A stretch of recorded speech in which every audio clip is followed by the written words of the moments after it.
بسم اللہ الرحمن الرحیم۔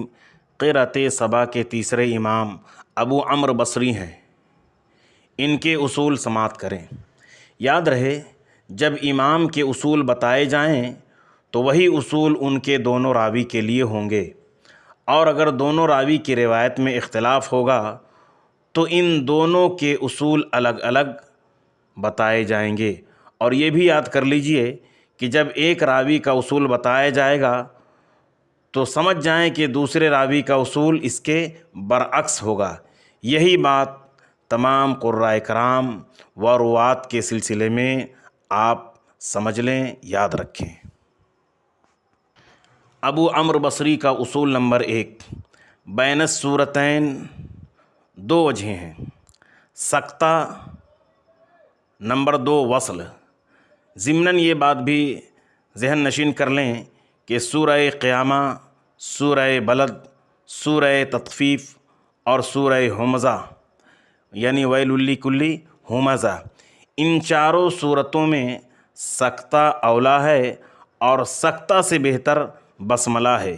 گویا اولا کی ترتیب ہو گئی ان صورتوں میں بسملہ، سقطہ، وصل، یعنی بسملہ سب سے بہتر ہے، اس کے بعد سقطہ بہتر ہے، اس کے بعد وصل بہتر ہے۔ اصول نمبر 2، ہم ضمیر کے پہلے حرف مکسور ہو جیسے بیہم، یا ہم کے پہلے یاء ساکنہ ہو جیسے علیہم، اور میم کے بعد ایسا ساکن حرف ہو جس سے پہلے حمزہ وصلی ہو تو میم کو کسرہ یعنی زیر دے کر پڑھتے ہیں، اور یہ صورت تقریباً 71 جگہوں میں